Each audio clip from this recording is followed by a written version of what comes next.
Surat crime બ્રાન્ચે Kapodra વિસ્તારમાં footpath પર સૂતી માતાના પડખામાંથી 3 વર્ષીય બાળકીનું અપહરણ કરનાર શખ્સના મનસૂબા નિષ્ફળ કર્યા છે। ટેકનિકલ સર્વેલન્સ અને સીસીટીવી ફૂટેજના આધારે મધ્યપ્રદેશ સુધી ઓપરેશન હાથ ધરી રતલામમાંથી 60 કિલોમીટર દૂર બજના ગામ પાસેથી બાળકી સુરક્ષિત શોધી કાઢી છે। અપહરણકર્તા પોલીસની ભીસ અને પકડાઈ જવાની બીકે બાળકીને ત્યાં તજીને ફરાર થઈ હતો। ઘટનાની વિગતો મુજબ નાના વરાછા બ્રિજ નીચે શૌચાલય પાસે ફૂટપાથ પર રહેતા એક શ્રમજીવી પરિવારની બાળકી 2 દિવસ પહેલા રાત્રિના સમયે અચાનક ગુમ થઈ હતી। જે સ્થળે આ પરિવાર સૂતો હતો ત્યાં અન્ય 50 જેટલા ગરવીહોણા લોકો પણ આશ્રય લેતા હોવાથી શરૂઆતમાં ભારે ગૂંચવણ ઊભી થઈ હતી। સ્થાનિક પોલીસે ગુનો નોંધતા જ સુરત ક્રાઇમ બ્રાન્ચે સમાંતર તપાસ શરૂ કરી હતી। રેલવે સ્ટેશનના ફૂટેજ તપાસતા જાણવા મળ્યું હતું કે એક અજાણ્યો યુવક બાળકીને ઉઠાવી રાત્રે 10 કલાકે ઉપર તે ઇન્દોર એક્સપ્રેસ ટ્રેનમાં બેસીને નાસી છૂટ્યો હતો।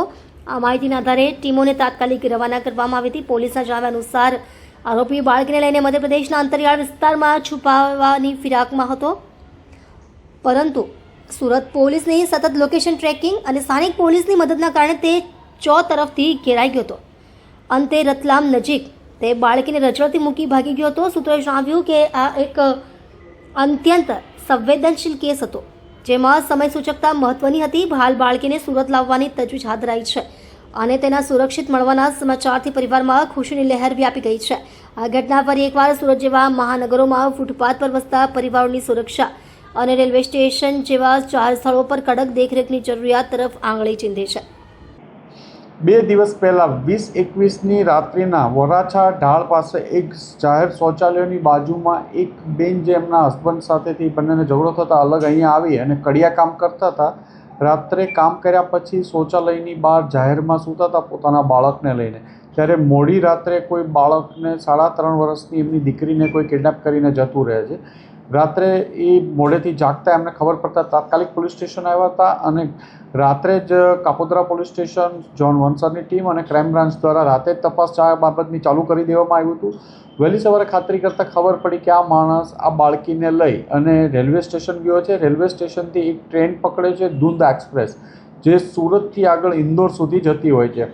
આ ટ્રેનના રૂટ આગળના તમામ નેક્સ્ટ સ્ટોપો જે 10 જેટલા સ્ટેશનો આવતા હતા, ક્રાઇમ બ્રાન્ચના PI JG Patel, PI Jayan Goswami અને એમની સાથે બીજા અન્ય 4 પીએસઆઈ લાગી અને સતત આ કામમાં પીઆઈ સિંધા અને આ બધા લાગી ગયેલા। તમામ 10 સ્ટેશનોના આરપીએફ, જીઆરપી, રેલવે પોલીસ અને ત્યાંની લોકલ પોલીસને અને આ બધાને જ એક એસોસિએશનના તમામ આ ફોટાઓ શેર કરવામાં આવ્યા હતા, પણ કોઈ ફળદાયક હકીકત મળી નહોતી આવી। ક્રાઇમ બ્રાન્ચની 5 ટીમ બનાવી અને તાત્કાલિક અલગ સ્ટેશનો 2 સ્ટેશન કવર કરે એ રીતે મોકલી આપવામાં આવ્યા હતા। એમાં પીએસઆઈ દેસાણી અને એમની ટીમને એક માહિતી મળી કે રતલામ રેલવે સ્ટેશન આ વહેલી સવારે આને બાળકને લઈને ઉતરતા જોવા મળે છે અને રેલવે સ્ટેશનમાં સીસીટીવી નહોતા, પણ બહારની સાઈડ તપાસ કરતાં એક જગ્યાએ એના જેવું શંકાના આધારે ખાતરી થાય છે કે કદાચ આ બાળક લઈને ઉતરેલો આ માણસ આ જ છે કિડનેપર। તમામ બીજી ટીમોને, આજુબાજુની ટીમોને તરત બોલાવી લેવામાં આવી। પીએસઆઈ મહિડા, પીએસઆઈ સિસોદિયા, લોકો બધા જ સાથે મળી અને ત્રણેય ટીમોએ આઈડેન્ટિફાઈ કરતા આ જ માણસને ત્યાંથી 5 કિલોમીટર આગળ એક 3 વ્હીલ ટેમ્પોમાં બેસી અને જતો દેખાય છે। એ ટેમ્પોવાળાને આઈડેન્ટિફાઈ કરતાં ત્યાંથી ફરીથી આગળ એક બાજના ગામ છે, ત્યાંથી 50 કિલોમીટર રતલામથી થાય છે, ત્યાં બસમાં જતી દેખાય છે। બસનો નંબર મેળવી અને ક્રાઇમ બ્રાન્ચની ટીમે મોડી રાત્રે બસના નંબર મેળવવા, આઈડેન્ટિફાઈ કરવા સતત 48 કલાક સુધી લાગેલા રહી અને એ આઈડેન્ટિફાઈડ નંબર બસનો મળ્યો। બસના ડ્રાઈવરને એપ્રોચ કર્યો તો એણે કીધું કે આવો માણસ હતો અને બાજના